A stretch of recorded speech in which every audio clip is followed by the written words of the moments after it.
नमस्कार दोस्तों, दिव्य ज्ञान चैनल में आपका हार्दिक स्वागत है और मैं हूं पंकज राय।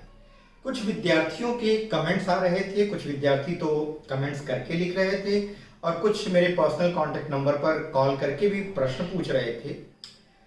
पहला उनका प्रश्न ये था कि भाषा और बोली में अंतर क्या है, क्या भाषा और बोली एक ही है। तो उनके प्रश्नों को मैं यहाँ लिख देता हूँ ताकि वो उन प्रश्नों के ऊपर मैं आज का ये वीडियो स्टार्ट करूंगा। उनका पहला प्रश्न था भाषा और बोली से संबंधित।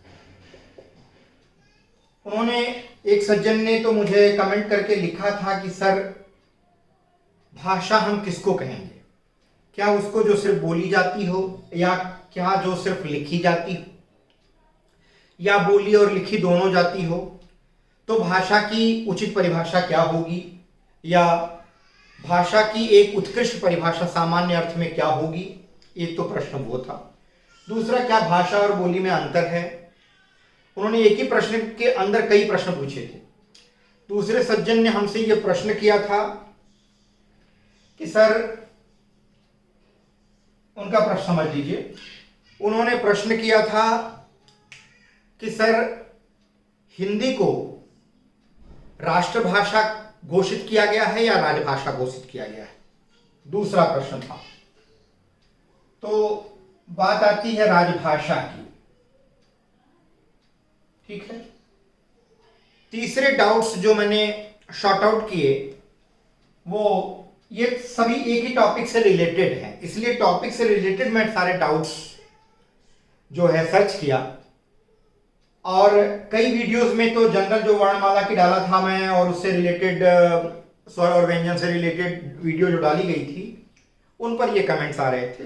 पर्सनल कुछ लोग कॉल करके कर रहे थे, कुछ ऐसे थे जहां मैं हिंदी शिक्षक के रूप में कार्य करता हूं, उस विद्यालय के भी बहुत सारे स्टूडेंट्स हमें पर्सनली जानते हैं क्योंकि ऑनलाइन एजुकेशन का टाइम चल रहा है, ऑनलाइन टीचिंग चल रही है, तो इसलिए बहुत सारे लोग जुड़े हुए हैं। तो आजकल पूरा दिन सुबह 8 बजे से लेकर के रात 10 बजे तक या 11 बजे तक आप कह लीजिए पूरी तरह से व्यस्तता चल रही है। बच्चों को नए चीजें तैयार करके अगले दिन देना रहता है। तो भाषा, बोली, राजभाषा आ गई। तीसरी बात ये आई कि वर्णमाला में स्वरों की निश्चित संख्या क्या है, 11 है, 13 है या कुछ और है। तो स्वरों की संख्या वाली बात आ गई।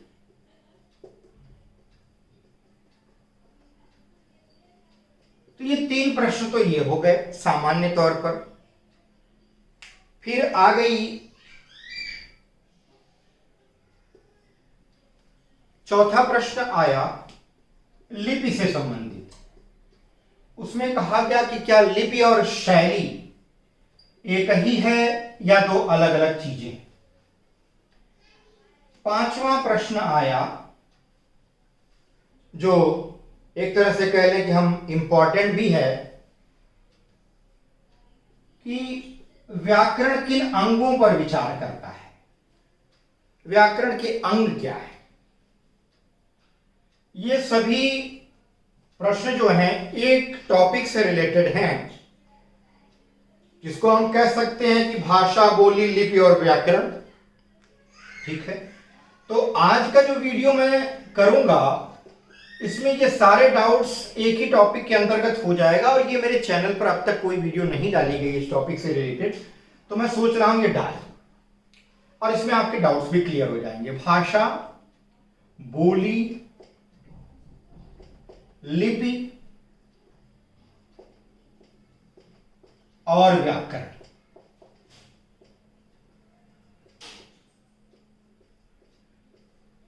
तो भाषा, बोली, लिपि और व्याकरण। अब बात आती है कि भाषा क्या है। सामान्य अर्थ में देखें हम तो मन के विचारों को, भावों को, उद्गारों को, कल्पनाओं को व्यक्त करने का जो माध्यम है वो भाषा है। अब बात आती है यहां पर मेरी जो दी गई परिभाषा है उसमें एक डाउट आता है कि अगर माध्यम यानी जिसके जरिए हम अपने मन की बात को कह रहे हैं, अगर वो माध्यम सिर्फ बोल करके व्यक्त किया जा रहा है यानी मौखिक है, ठीक है, कहा गया कि भी अपने मन की बातों को, विचारों को, कल्पनाओं को, सोच को, विचार और भावनाओं को व्यक्त करने का माध्यम भाषा है, ठीक है। भाषा क्या है? एक माध्यम है किसको व्यक्त करने का? विचारों को, कल्पनाओं को। अब कई चीजें लिख सकते हैं, विचार, कल्पनाएं, भावनाएं, ठीक है। तो भाषा क्या है? विचारों और कल्पनाओं को व्यक्त करने का माध्यम है। अगर वो माध्यम खाली मौखिक हो, बोल करके व्यक्त किया जाए, लिखा नहीं जा रहा है, तो क्या वो भाषा है? ये प्रश्न है। देखिए, भाषा जो होती है वो दो रूपों से युक्त होती है, मौखिक और लिखित। ये भाषा के दो रूप होते हैं, भाषा के रूप। और भाषा हम उसी को कहेंगे जिसमें हम अपने भावों को न सिर्फ बोल करके बल्कि लिख करके भी व्यक्त कर सके। तो भाषा की एक सामान्य परिभाषा, यूं तो कई विद्वानों ने, आप अगर भाषा विज्ञान पढ़ेंगे तो उसका भाषा वाला जो चैप्टर पढ़ेंगे उसमें भाषा से रिलेटेड स्टार्टिंग में ही आपको वो चैप्टर मिल जाएगा, स्टार्टिंग के कुछ पेजेस में। उसमें अगर आप पढ़ेंगे तो आपको मिलेगा, कई विद्वानों की परिभाषाएं मिलेंगी, लेकिन सामान्य अगर उन विद्वानों, सारे विद्वानों की परिभाषाओं पर विचार किया जाए तो ये है, सामान्य रूप में अगर हम कहें तो भाषा वह माध्यम है जिसके द्वारा हम अपनी बातों को दूसरों तक बोलकर और लिख करके पहुंचाते हैं, ठीक है, या तो बोल करके या तो लिख करके। लेकिन भाषा वही होती है जिसमें ये दोनों रूप पाए जाए, उसको हम भाषा कहेंगे। अब बात आती है फिर बोली में क्या फर्क है? बोली देखिए इसके नाम से स्पष्ट है, जो सिर्फ बोला जाता हो, लिखा ना जाता हो।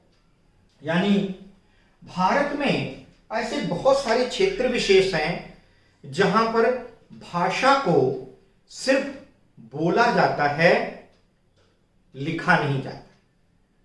कई ऐसी क्षेत्रीय भाषाएं हैं, अब उन क्षेत्रीय भाषाओं को हम भाषा ना कह करके बोलियां कहेंगे, ठीक है। अब जैसे मैं बात कर लेता हूं, आ जाइए अपने भारत के नक्शा में सबसे टॉप पर पहाड़ी इलाके। अब पहाड़ी भाषा में क्या होगी भी? कुमाऊनी,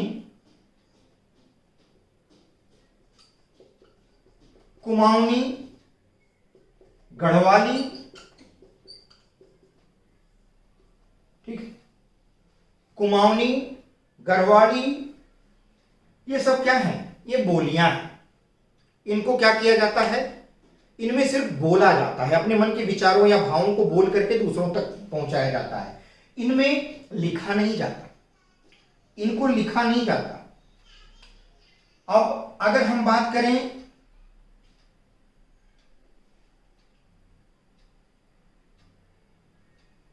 पश्चिमी हिंदी की, पश्चिमी हिंदी में भी कई बोलियां हैं।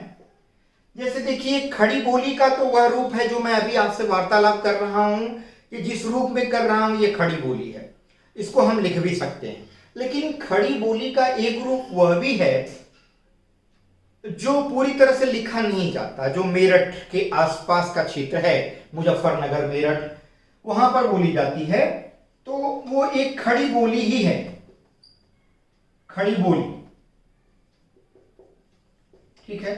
ब्रज है, ब्रज कभी भाषा थी, जिस समय सूरदास और मीराबाई ये लोग रचनाएं करते थे उस समय ब्रज भाषा के रूप में विकसित थी। ब्रज और अवधि इसमें बाकायदे लिखा भी जाता था और इनको बोला भी जाता था, लेकिन धीरे धीरे वो रूप अब विलुप्त होता चला गया और ब्रज एक बोली के रूप में सिमट करके रह गई। तो खड़ी बोली ब्रज है, बुंदेली है, कन्नौजी है। यहां पर ये बोलियों के रूप में विकसित है। पहाड़ी में आपको बता दिया, राजस्थानी में आ जाइए। राजस्थानी में जैसे आप देख लीजिए, मारवाड़ी है,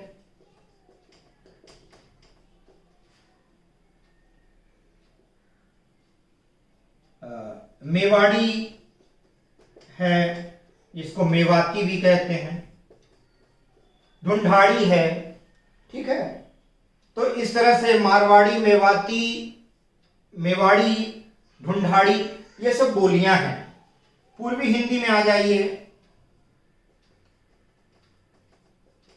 पूर्वी हिंदी की बोलियों में अवधी है,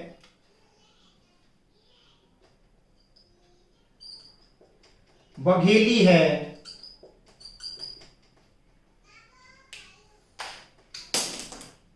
छत्तीसगढ़ी है,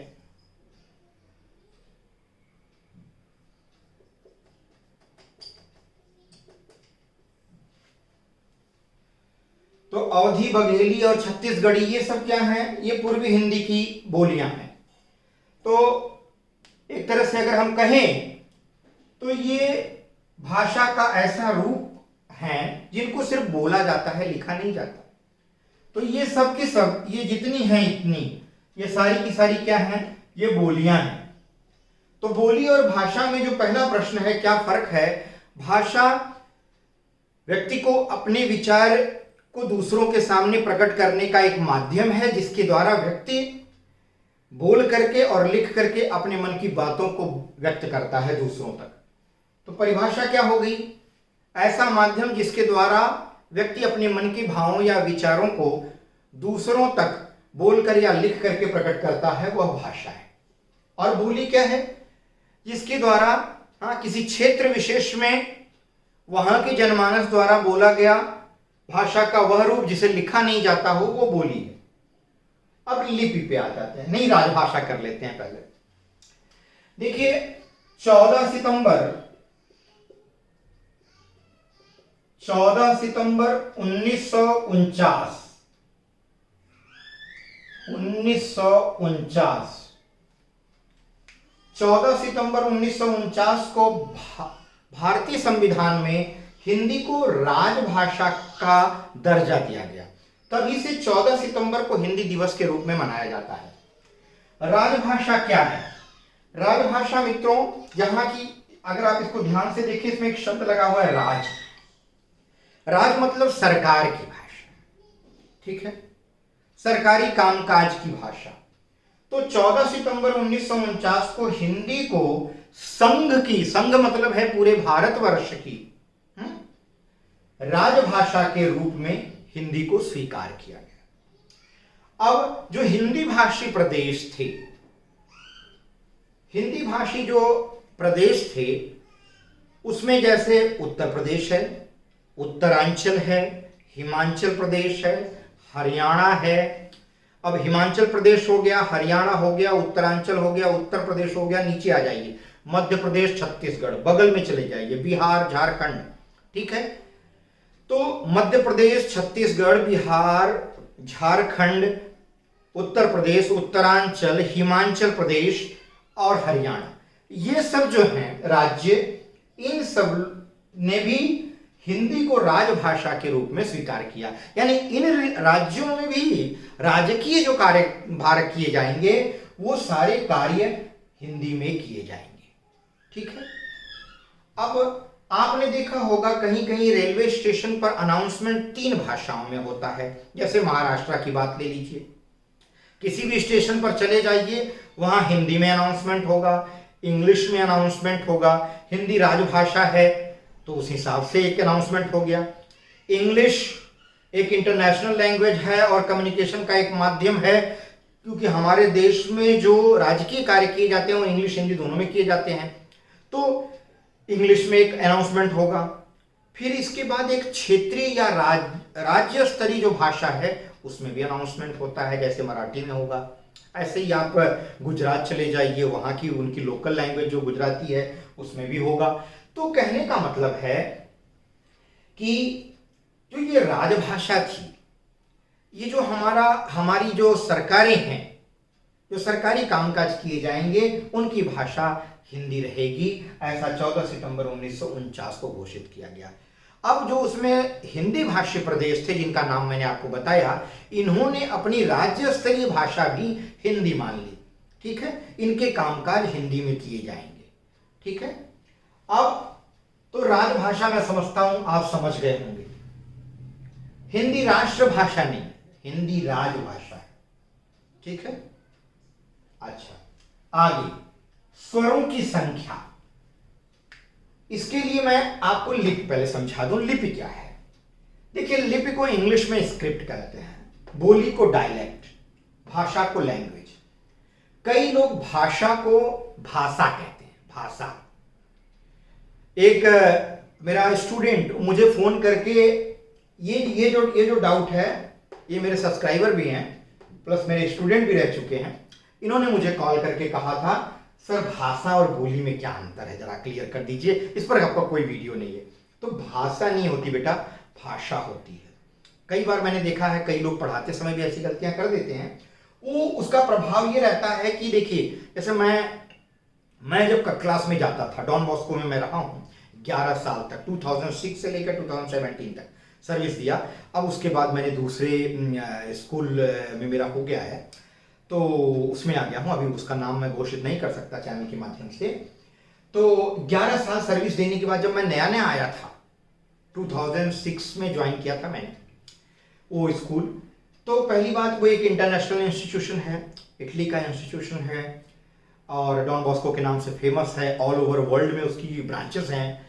ठीक है, आप इसको इंटरनेट पे सर्च करेंगे तो आपको मिल जाएगा। मैं Don Bosco senior secondary school Nerul में एज अ पीजीटी टीचर कार्यरत था। ठीक है, 11 साल मैंने वहां सर्विस दी है। तो भाषा जो है, भाषा को क्या कहते हैं, वो भाषा। और ये मैं खुद पाता था कि मैं जब वहां से आया था, नया नया था बिल्कुल, तो श की जगह स बोलता था। अब ये मूर्धा से मेरा उच्चारण ही नहीं निकल पाता था, मूर्धन्य श, इसका उच्चारण मैं कभी कर ही नहीं पाता था, भाषा बोलता था। तो अगर आप प्रैक्टिस करेंगे तो हो जाएगा, कोई बहुत बड़ी बात नहीं। मैंने भी प्रैक्टिस की है और अभी भी मेरे से गलतियां हो जाती हैं। भाषा को क्या बोलेंगे, भाषा, या भाषा को भाषा बोलेंगे। तो भाषा नहीं है, ये भाषा है। भाषा और बोली हो गया। अब लिपि की बात करते हैं। लिपि क्या है? किसी भी भाषा को, मैंने क्या बोला, किसी भी भाषा को लिखने के लिए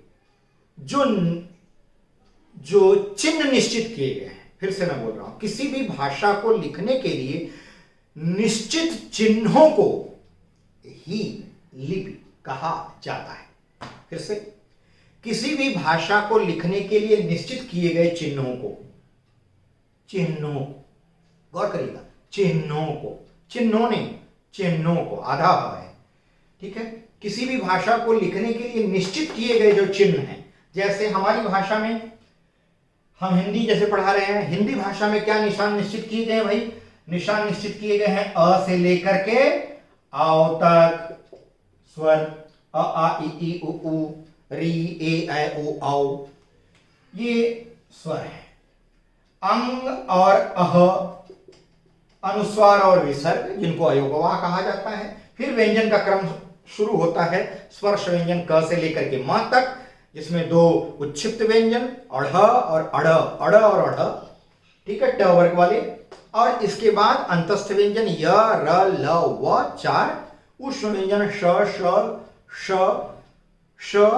श स ह, 4 उच्चारण भी समझ लीजिएगा, श स ह, 4 हो गए। इसके बाद 4 संयुक्त व्यंजन क्ष त्र ज्ञ और स्र, ठीक, यहां तक।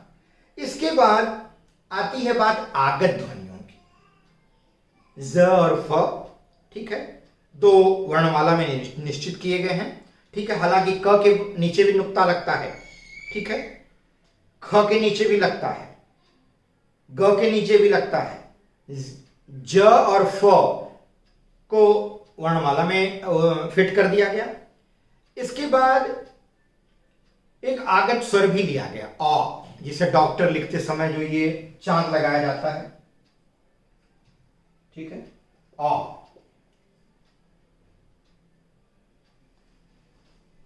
चंद्राकार, ठीक है, इस तरह की मात्रा, ये अ, ठीक है, आगत स्वर है ये। अब बात आती है कि स्वरों की संख्या क्या है। कई बार ऐसा देखा जाता है कि जो विद्यार्थी हमें कमेंट लिख करके बोले थे कि सर स्वरों की संख्या 13 है या 11 है। भाई स्वरों की संख्या 11 है। अगर हम इसको देखें और हम कह रहे हैं कि भाई अंग और अ स्वर नहीं है, तो हम इसको स्वर कैसे मान सकते हैं? एक बार हम कह रहे हैं कि भाई अंग और अ स्वर नहीं है, फिर दूसरी बार हम कहें कि नहीं नहीं नहीं नहीं नहीं ये स्वर भी हो सकता है। नहीं, ना तो ये स्वर है ना तो व्यंजन है। क्लियरली कभी एक अलग बात थी, जब मैं पढ़ता था, बहुत छोटा था, मेरे दादाजी मुझे सिखाया करते थे, तो अंग और अह को भी उसमें घुसा देते थे पढ़ाते समय। वो तो लृ तक को, लृ जो संस्कृत वर्णमाला में है, लृ, उसको भी स्वरों में हमको पढ़ाते थे। मैं बचपन में पढ़ा हूं, ठीक है। लेकिन मानक भाषा जो स्टैंडर्ड लैंग्वेज की गई, हिंदी निर्देशालय, केंद्रीय हिंदी निर्देशालय दिल्ली, ठीक है, उन्होंने जब मानक भाषा बनाई, जो एक स्टैंडर्ड बनाया, जिसमें बहुत सारी दिक्कतें आ रही थी, अभी भी बहुत सारी दिक्कतें हैं। सबसे बड़ी प्रॉब्लम ये हो जाती है कि बहुत सारे लेखक तमाम तरह की ग्रामर की बुकें लिखे हैं, सब लोग अपने अपने ढंग से अपना अपना एक फॉर्मूला बना करके लिख रहे हैं, तो ये बड़ी विवादित चीज हो जाती है कि क्या किया जाए।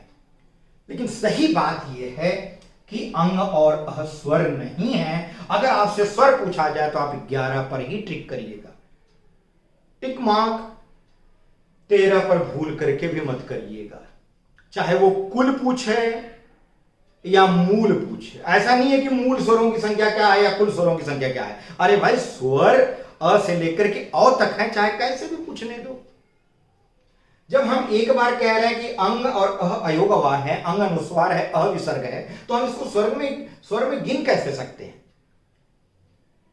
अगर हम कह रहे हैं कि स्वरों की संख्या, अगर कुल स्वर पूछा जा रहा है तो 13 बताइए, तब मैं गलती ये कर देता हूं कि अंग और अह को जहां मैं एक तरफ कह रहा हूं कि नहीं ये स्वर नहीं है, दूसरी तरफ हम इसको इनडायरेक्टली मान्यता प्रदान कर रहे हैं कि ये स्वर है। तो ये कॉन्सेप्ट क्लियर कर लीजिए कि स्वरों की संख्या जो है वो 11 है। अब आती है बात लिपि की। मैंने अभी अभी समझाया कि किसी भी भाषा को लिखने के लिए निश्चित किए गए जो चिन्ह हैं, निशान हैं, उनको ही लिपि कहा जाता है। किसी भी भाषा को, जैसे अंग्रेजी है, अंग्रेजी में आप देखते हैं A B C ऐसे अल्फाबेट्स के लिखे जाते हैं, लेटर्स लिखे जाते हैं, ए से लेकर जेड तक 26 लेटर्स।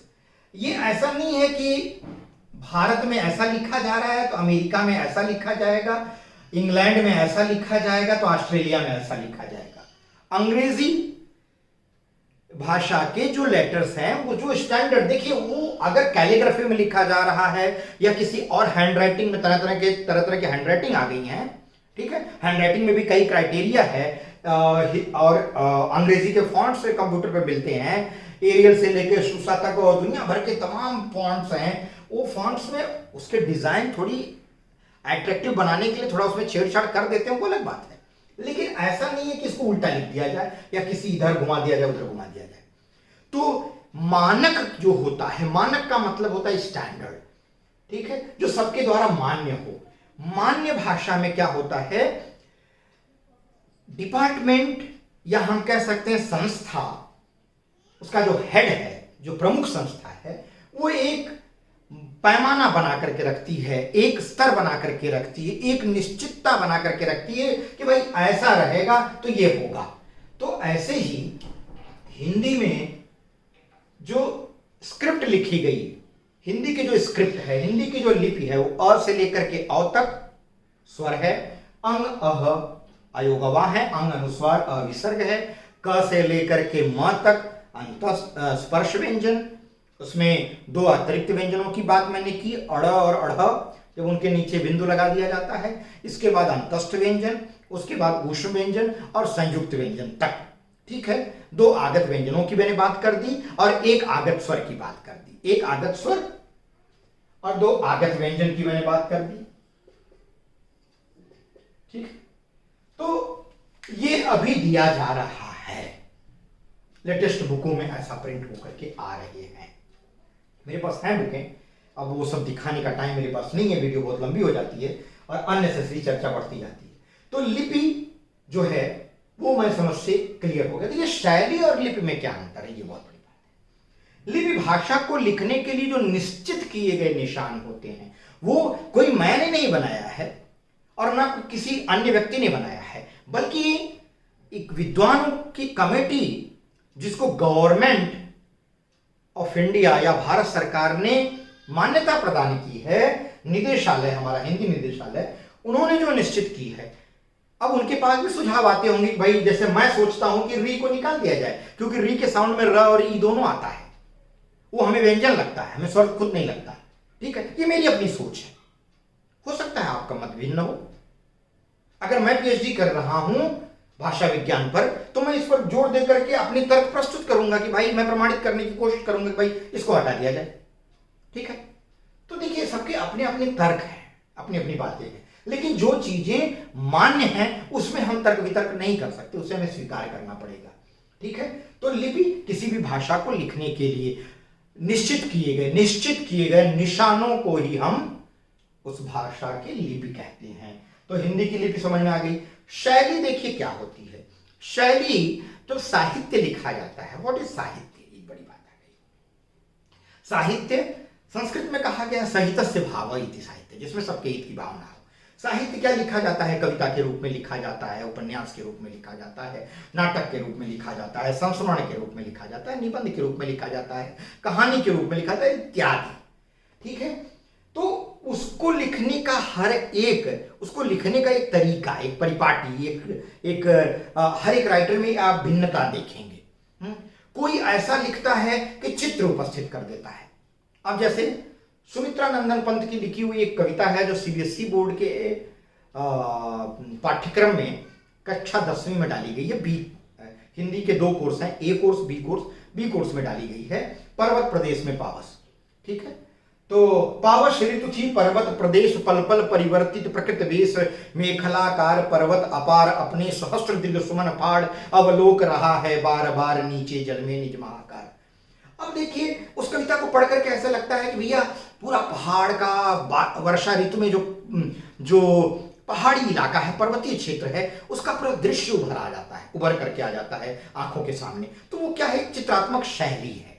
कवि इस तरह से लिख रहा है कि हमारे सामने वो चित्र उभर करके आ जा रहा है। 9वीं कक्षा में एक फूल की चाह, उद्वेलित कर असुर राशियां हृदय चिताएं धधकाकर, महामारी प्रचंड हो फैल रही थी इधर उधर, क्षीण कंठ मृतवत्साओं का करुण रुदन दुर्दांत नितांत भरे हुए था निज कृष्णों में, हाहाकार अपार अशांत बहुत रोकता था सुखिया को, न जा खेलने को बाहर, नहीं खेलना रुकता उसका, नहीं ठहरती वह पल भर, भीतर जो डर रहा छिपाए हाय वही बाहर आया, एक दिवस सुखिया के तन को ताप तप्त मैंने पाया। तो ये एक कथात्मक वर्णन है।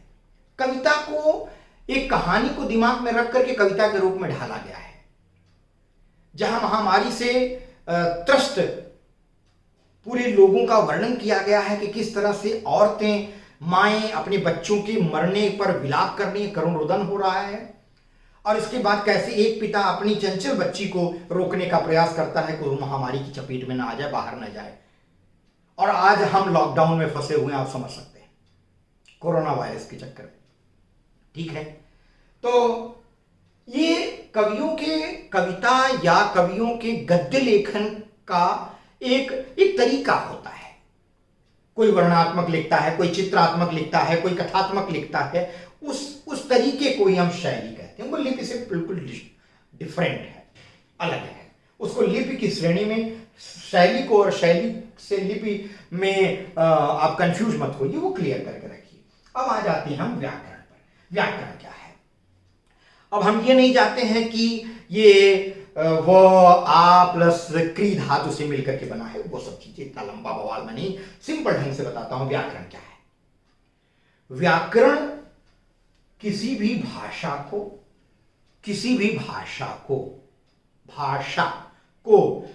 शुद्ध बोलना, लिखना व पढ़ना सिखाता है। शुद्ध बोलना, लिखना व पढ़ना।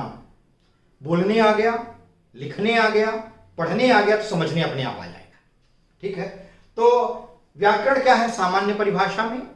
वह शास्त्र जिसके द्वारा किसी भी भाषा को शुद्ध शुद्ध बोला, लिखा व पढ़ा जाता है, उसे व्याकरण कहते हैं। व्याकरण 3 चीजों पर विचार करता है। मान लीजिए हिंदी भाषा है, अब छोटा बच्चा जो है उसे हम बचपन में ही पैदा हुआ और वो ठुमक चलत रामचंद्र वाली शैली है, वो लड़खड़ा के चल रहा है, और हम उसको कहें कि भैया तुम संज्ञा जान लो, इसमें क्या होता है, व्यक्ति का नाम, वस्तु का नाम, इनका नाम, उनका नाम, फलाने ठिकाने, फालतू बातें, ठीक है। उसको हम बचपन में ही संज्ञा, सर्वनाम, विशेषण नहीं सिखाते। भाषा पहले आती है। क्या पहले आती है? भाषा पहले आती है, तब व्याकरण आता है। व्याकरण पहले नहीं याद आता। व्याकरण आ जाएगा तो भाषा का महत्व ही खत्म हो जाएगा। पहले लेट देम स्पीक। कुछ लोग बोलते हैं सर आप अंग्रेजी भी बोल देते हैं बीच बीच में। भाई अंग्रेजी बोलने से क्या दिक्कत है? ठीक है, स्वामी विवेकानंद जाकर के हड़का के चले आए अमेरिका वालों को शिकागो में। काहे नहीं मना कर दिया आप लोग कि भैया काहे के लिए वो अंग्रेजी सीखी? किसी भाषा को सीखना या बोलना बुरी चीज नहीं है। ज्यादा से ज्यादा ज्ञान बढ़ाइए अपना, बुरा क्या है? तो व्याकरण क्या है? व्याकरण मैंने बताया कि भाषा को शुद्ध शुद्ध बोलना, लिखना और पढ़ना सिखाता है। अब ये 5वां डाउट मैं क्लियर कर रहा हूं। अब व्याकरण क्या करेगा? जैसे हिंदी भाषा किसी ने लिखी है तो वो विचार करेगा कि उसमें जो वर्ण लिखे गए हैं उन पर विचार करेगा। तो क्या हो जाएगा? वर्ण विचार। किस पर विचार करेगा? वो वर्णों पर विचार करेगा। जो सूक्ष्मतम ध्वनियां लिखी गई हैं, जो वर्ण लिखे गए हैं, मात्राओं के साथ लिखे गए हैं। अगर कोई अक्षर, कोई व्यंजन लिखा गया है तो क्या उसमें मात्राओं का सही प्रयोग है या नहीं है, या उसमें किसी अन्य तरह का स्वरूप उसका परिवर्तित हो रहा है तो वो सही ढंग से हो रहा है या नहीं। तो वर्णों पर फुल विचार। अब आता है शब्द। वर्ण होने के बाद शब्दों का प्रयोग। किसी ने बोला भाई कि औरत बहुत बढ़िया है और खाना बहुत सुंदर है। वाक्य दोनों सही है। गलत क्या है? उसे विशेषण प्रयोग करने नहीं आया। उसने बोला कि औरत बहुत बढ़िया है और खाना बहुत सुंदर है। खाना बढ़िया हो सकता है भाई, औरत सुंदर हो सकती है। तो विशेषण का सुंदर और बढ़िया, ये 2 विशेषण शब्दों का प्रयोग कहां किया जाए, शायद वक्ता ने इस बात का ध्यान नहीं दिया। ठीक है, तो शब्दों पर विचार करना है कि शब्द जो प्रयोग किए गए हैं वो सही जगह पर सही शब्दों का प्रयोग किया गया है या नहीं। शब्दों की वर्तनी में त्रुटियां तो नहीं है, शब्द किस ढंग के प्रयोग किए गए हैं इत्यादि चीज। उसके बाद आता है वाक्यों पर विचार करता है। अगला क्या गया? वाक्य विचार। तो व्याकरण के ये 3 अंग हो गए। वर्ण विचार। व्याकरण क्या करता है भाई? व्याकरण एक मशीन है जो भाषा को शुद्ध करता है। यह मशीन किन चीजों पर विचार करती है? भाषा के वर्णों पर, शब्दों पर, वाक्यों पर। इसके बाद कुछ बचा भाई। सबसे छोटी इकाई क्या है? Smallest unit of language is letter, वर्ण। ठीक, न अक्षरति अक्षर, इसका विनाश नाम वर्ण, सूक्ष्मतम ध्वनि, जिसको लिखने के लिए कोई शेप बनाया गया, सूक्ष्मतम ध्वनि है। ठीक है, हमने अ बोला, अ का साउंड निकला, एक शेप उसके लिए बन गया, एक आकार बनाया गया। ठीक है, ऐसा नहीं कि हमने ये अ बोल रहे हैं तो हिंदी जानने वाला पूरे विश्व में जहां भी रहेगा वो इसी आकार में लिखेगा, थोड़ा आकार सुधार करके लिख देगा भाई, ऐसे लिख देगा। ठीक है, तो वाक्य विचार, वर्ण विचार, शब्द विचार और वाक्य विचार, ये 3 चीजों पर व्याकरण विचार करता है। ठीक है, वर्णों के सहयोग से शब्द बनते हैं, ठीक है, जिनका अर्थ हो। क्या है शब्द? Group of many letters which has its own complete sense of meaning. शब्द क्या है? ध्वनियों का ऐसा समूह जिनका पूर्ण अर्थ हो, या जिनका कोई सार्थक अर्थ निकले, वो क्या है? शब्द। शब्द के बाद शब्दों को इस क्रम से रखा गया और इस ढंग से, परिमार्जित ढंग से रखा गया, क्रमबद्ध ढंग से रखा गया ताकि उसका कोई अर्थ निकले, वाक्य बने। जब वाक्य हो गया तो फिर और कुछ विचार करने की जरूरत नहीं है। और तो बात उसके बाद आ जाता है भाई, वाक्य जोड़े गए तो फिर पैराग्राफ बन गया, पैराग्राफ जोड़ा गया तो लेख बन गया। और कहानियां बन गई, उसके बाद पूरा एक ग्रंथ बन गया, ठीक है। तो वो तो क्रम बनता रहे। ये तीन मुख्य चीजें हैं जिन पर व्याकरण विचार करता है। तो मित्रों, समझता हूं कि आज की इस वीडियो के माध्यम से आपके कई डाउट्स क्लियर हुए होंगे। वीडियो थोड़ी लंबी हो जाती है, उसका रीजन है कि उसके अंदर जब तक घुसूंगा नहीं, जब तक छोटी छोटी चीजों पर विचार नहीं होंगे, तर्क वितर्क नहीं होंगे और उनको पूरी तरह से खोला नहीं जाएगा, तब तक आपके समझ में कैसे आएगा। तो अगली वीडियो में एक नए विषय के साथ मैं फिर आपसे उपस्थित होऊंगा। हाँ, एक बात कहना नहीं भूलूंगा, लाइक कर लीजिए, लाइक बटन दबा लीजिए, शेयर कर लीजिए दोस्तों मित्रों से, और क्या, अगर आप नए व्यूअर हैं तो सब्सक्राइब कर लीजिए चैनल को और बेल आइकन दबा लीजिए। अगली वीडियो में एक नए विषय के साथ मैं फिर आपसे रूबरू होऊंगा। तब तक के लिए आपका बहुत बहुत धन्यवाद।